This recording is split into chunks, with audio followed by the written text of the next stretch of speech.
Akhir pun dia juga bisa. Saya bilang, terus anak-anak juga sampai dengar, oh dia bisa mandi sendiri, dia bisa makan sendiri, dia bisa apa, juga kaget dan rasanya senang gitu loh. Wah, good nih katanya, dia bilang gini, maksudnya good info gitu loh. Sekarang si papi udah bisa mandi sendiri, bisa BAB sendiri, bisa jalan sendiri, bisa makan sendiri.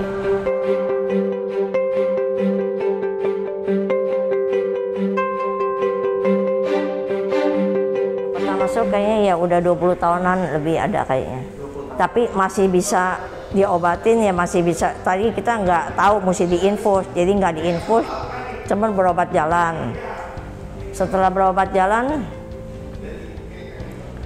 ya maksudnya udah makan obat, berobat jalan, dia bisa jalan, cuman nggak selincah orang biasa, jadi agak beda ya, kelihatan lah gitu beda. Nah ya udah kita udah berobat jalan, udah lumayan ya, udah nggak berobat lagi.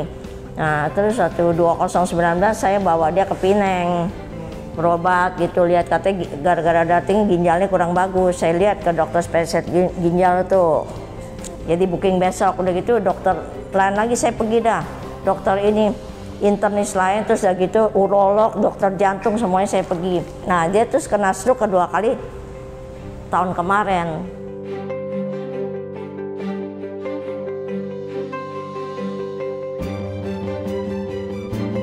Tahun stroke-nya ini kok kencing setiap minggu, setiap jam sekali, tidur 8 jam kencing. Terus setelah itu dia habis kencing itu kayak orang masuk angin, di kerok tuh pada merah ya. Terus dia nggak gitu bisa bangun selama 5 hari. Saya terus berunding sama anak saya, ini gimana nih kok? Saya bilang anak saya yang gede, si papi nggak bisa bangun. Udah kita bawa ke rumah sakit aja dah, kata dia bilang gini. Oh saya terus akhirnya berpikir udah dah, saya periksa sama dokter saya. Ada dokter saya begini, orangnya baik dan tidak manfaatkan duit. Dulu saya mau kolonoskopi, nggak usah, kamu itu kebanyakan minum obat, stop obat, semuanya bagus. Iya ternyata gitu, dokternya memang begini. Saya angkat 2 jempol lah, dia banyak pasien, dia nggak manfaatkan duit. Terus udah ngomong-ngomong gitu, akhirnya saya lihat, kasih dia lihat, waduh ini kayaknya mesti cek otak nih. Habis cek otak terus udah gitu ada masalah yang bagian lab, lari. Dia bilang gini, cepetan kamu ini ubur dokternya. Dia bilang ini kayak ada masalah nih, kata gini. Akhirnya saya bilang cepetan pegang dokter ini dulu, Suster Ani. Suster Ani kan agak deket juga. Saya bilang dia mau lihat dokter. Akhirnya ke Suster Ani, wah untung dokter udah mau jalan nih ke dokter. Dokter bilang langsung, dia bilang besok ke dokter ini syaraf. Begitu dokter syaraf besok pergi, saya udah siapin ini baggage ya, maksudnya untuk nginep. Terus dokter bilang udah nggak bisa pulang lagi, harus nginep. Kalau dia tidak nginep bisa jadi orang pohon, tidak akan ingat siapa anak, siapa istri anak. Saya tuh nangis waktu itu.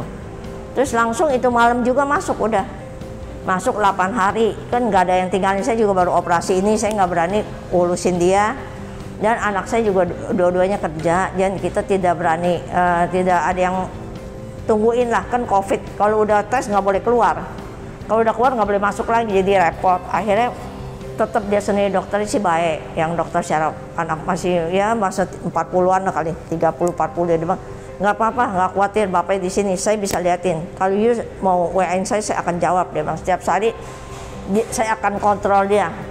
Akhirnya terus anak saya WA-in dokter syaraf, oh ya udah keadaannya oke, hari ke-8 boleh pulang.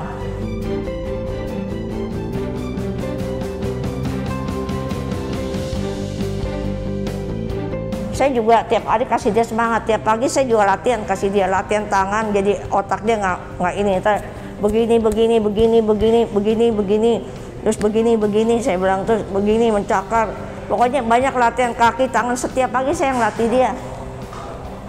Jadi lumayan, udah itu di sini dilatih, setiap hari saya latih dia, jadi improve dia. Jadi dia bisa BAB sendiri, dia bisa makan sendiri, dia bisa mandi sendiri, dia bisa jalan gitu loh. Jadi saya yang kasih dia semangat yang luar biasa. Saya bilang pakai koi ciang pusi gitu loh, harus kuat di dalam. Saya bilang tidak pernah padam. Saya bilang jadi mesti terus. Saya bilang sampai saya sendiri sebenarnya di sini udah stres nih. Saya pikir kalau saya stres bagaimana yang ini.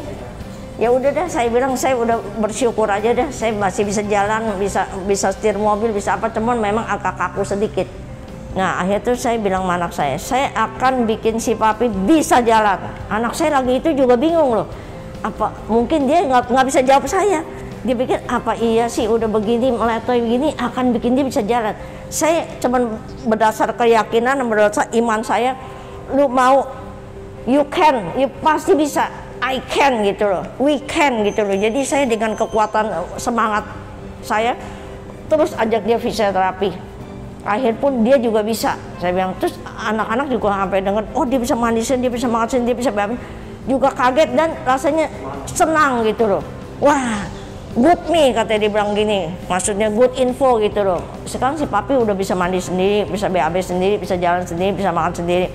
Dia orang juga udah wah senang gitu loh. Jadi kita mau ngomong yang di pinggirnya mesti memberi dorongan dan juga mesti urusin gitu loh.